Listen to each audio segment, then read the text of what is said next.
ফেব্রুয়ারিতে ভোট, কেউ ফাউল করতে নামবেন না সিএসি। 1 নভেম্বর পর্যটকদের জন্য খুলে দেওয়া হবে সেন্ট মার্টিন দ্বীপ। নিউ ইয়র্কে আওয়ামী লীগ নেতাকর্মীদের বিরুদ্ধে মামলা করেন আখতার। জাতিসংঘে 3 ষড়যন্ত্রের তথ্য দিলেন ট্রাম্প, দাবি করলেন তদন্তের। শাপলা প্রতীক না দেওয়ার কারণ ব্যাখ্যা করা হবে না বললেন নির্বাচন কমিশনার। নিউ ইয়র্কে ভারতের তীব্র সমালোচনা প্রধান উপদেষ্টার। রেলওয়ে পুলিশের সব থানায় চালু হলো অনলাইন জিডি।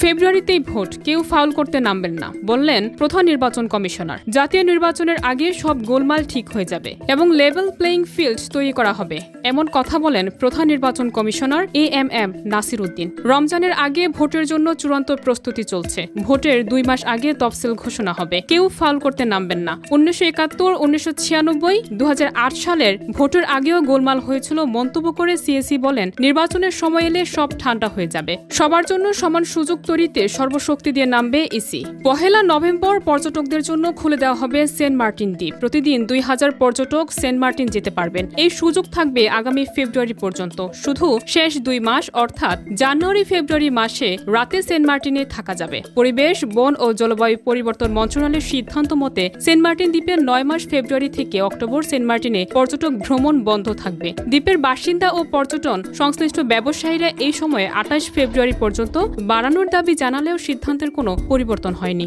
নিউ ইয়র্কের আওয়ামী লীগ নেতাকর্মীদের বিরুদ্ধে মামলা করলেন আখতার। জন এফ কেনেডি বিমানবন্দরের পাশে পোর্ট অথরিটি পুলিশ ডিপার্টমেন্ট থানায় আখতার হোসেন মামলা করেছেন। ভিডিও বার্তায় আখতার হোসেন বলেন, এয়ারপোর্টে হামলার পরে আজ সন্ধ্যাবেলায় আওয়ামী লীগ সন্ত্রাসীরা আবার হোটেলের লবিতে এসেছিল হামলা করার উদ্দেশ্যে। সে সময় যুক্তরাষ্ট্রে অবস্থানরত এনসিপির সদস্যরা এবং আমার শুভাকাঙ্ক্ষীরা তাদের প্রতিহত করেন এবং পুলিশের সঙ্গে যোগাযোগ করেন। পরবর্তী সময়ে পুলিশ ইনভেস্টিগেশন অফিসার এসে মামলা করার জন্য আমাদের পরামর্শ দেন। তারই পরিপ্রেক্ষিতে আমি এয়ারপোর্টের কাছে যে থানা রয়েছে সেখানে গিয়েছি। যারা সেই দিন আমার উপর হামলা করেছিল, হত্যার চেষ্টা করেছিল এবং থ্রেট দিয়েছিল, তাদের ব্যাপারে আমরা এখানে মামলা দায়ের করেছি। ওই মামলায় আখতার 2 জনের নাম উল্লেখ করেছেন। পাশাপাশি 15 থেকে 20 জনকে অজ্ঞাতনামা আসামি করেছেন। হামলার অভিযোগে আখতার হোসেন বলেছেন, জেএফকে বিমানবন্দরে হামলার পরও এয়ারপোর্টের লবিতে এবং অন্যান্য জায়গার নানাভাবে হেনস্থা করার চেষ্টা করেছে হামলাকারীরা।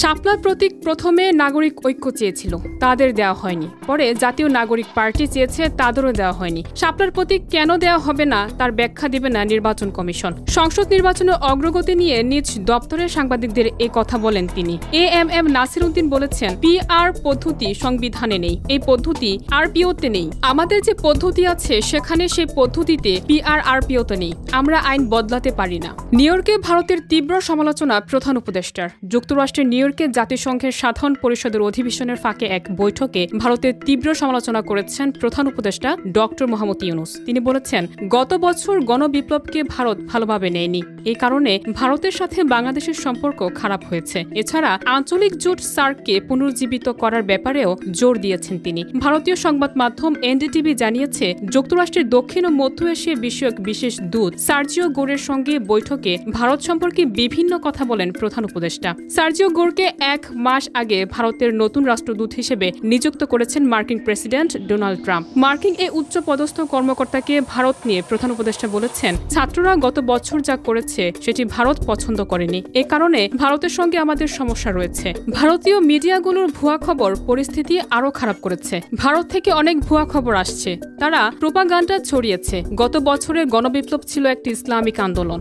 জাতিসংঘে 3 ষড়যন্ত্রের তত্ত্ব দিলেন ট্রাম্প, দাবি করলেন তদন্তের। ট্রাম্প তার সমাজ মাধ্যম ট্রুথ সোশ্যালে বলেন, জাতিসংঘে গতকাল যা ঘটেছে তা প্রকৃত অর্থে অপমানজনক। 1টি নয়, 2টি নয়, 3টি অশুভ ঘটনা ঘটেছে। জাতিসংঘের সদর দপ্তরে বন্ধ হয়ে যাওয়া এসকেলেটর, নষ্ট টেলি প্রমোটার ও অডিও নিয়ে দুর্ভোগ পোহান ট্রাম্প। তিনি এই ঘটনাকে ষড়যন্ত্র হিসেবে আখ্যা দিয়ে এর যথাযথ তদন্তের দাবি করেছেন। জাতিসংঘের বক্তব্যের শুরুতেই তিনি এই তথাকথিত ষড়যন্ত্রের প্রতি ইঙ্গিত দিয়ে বলেন, আমি জাতিসংঘের কাছ থেকে 2টি জিনিস পেয়েছি, একটি নষ্ট এসকেলেটর ও অন্যটি নষ্ট টেলি প্রমোটার। রেলওয়ে পুলিশের সব থানায় চালু হলো অনলাইন জিডি। এর মাধ্যমে দেশের সব থানা সব ধরনের অনলাইন জিডি সেবার আওতায় এলো। রেল পুলিশের ভারপ্রাপ্ত প্রধান অতিরিক্ত পুলিশ মহাপরিদর্শক ব্যারিস্টার জিল্লুর রহমান বিষয়টি নিশ্চিত করেছেন। ব্যারিস্টার জিল্লুর রহমান বলেন, পুলিশি সেবা সহজীকরণের অংশ হিসেবে থানায় না গিয়ে ঘরে বসে সব ধরনের জিডি অনলাইনে করার সুবিধা চালু করেছে বাংলাদেশ পুলিশ।